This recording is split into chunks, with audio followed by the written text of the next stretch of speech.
Hi, IASvideos.com is presenting you simplified daily current affairs analysis. India's no first use policy under so much strain. What is the nuclear doctrine of India? What are the salient features of India's nuclear doctrine? What are the drawbacks of present Indian nuclear doctrine? What could be the implications if India changes its nuclear doctrine from no first use policy to counterforce strategy? GS Paper 3, Security Challenges and their Management in Border Areas. In this video, you can find detailed answers for all the above questions. The above article has been retrieved from hindustantimes.com, dated January 11, 2019. What we are providing here is just a 10% sample out of the full-length video. Visit our website iasvideos.com to join the course and to unlock all videos. What is the context about? In 2014, the election manifesto of the BJP included a promise to revise and update India's nuclear doctrine.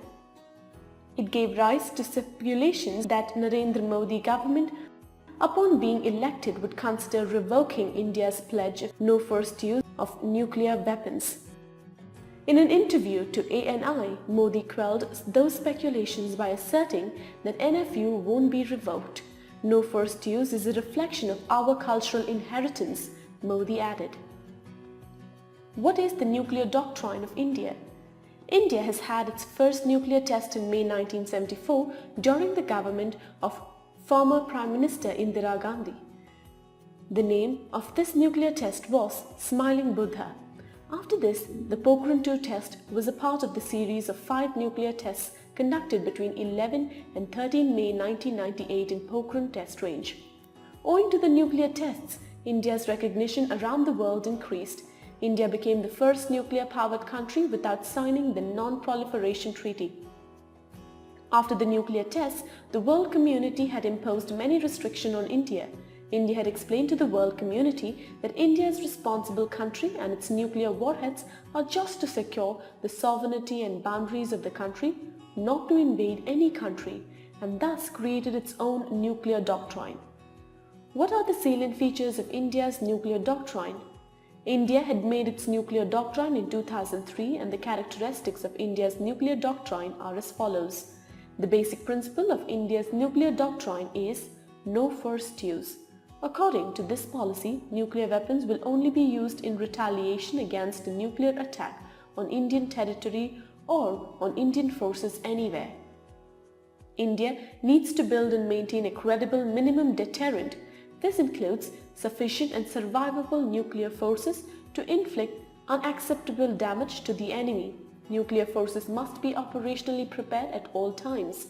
Effective intelligence and early warning capabilities. Communication of deterrence capability to the enemy. If a country invades India by nuclear missile, its retaliation will be this much massive and terrible that the enemy experience an unacceptable damage and would not be able to recover easily. Nuclear weapons will not be used against non-nuclear state. It means India believes in the theory of tit for tat. If there is any chemical or biological attack against India or Indian security forces, then India will keep the option of nuclear attack open in its response. A continuance of strict controls on export of nuclear and missile-related materials and technology, participation in the Fissile Material Cut-off Treaty negotiations, and continued observation of the moratorium on nuclear tests.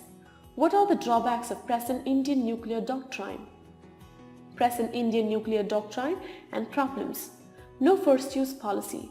It removes the opportunity of surprise strike in case of war. Minimum credible deterrence. The criteria has to be updated to match the capabilities of adversaries. Massive retaliation. Nation should secure enough nuclear bombs, sustained chain of command to enable this. The chain of command may break after first attack on the country. What could be the implications if India changes its nuclear doctrine from no first use policy to counterforce strategy? Implication of changing the policy. Any change in the policy will lead to rollback of benefits got so far. These include civil nuclear agreements with many countries, membership in export control regimes, attempts at getting NSG. Adversaries like Pakistan will further increase their capabilities openly, citing change in policy. it leads to arms race.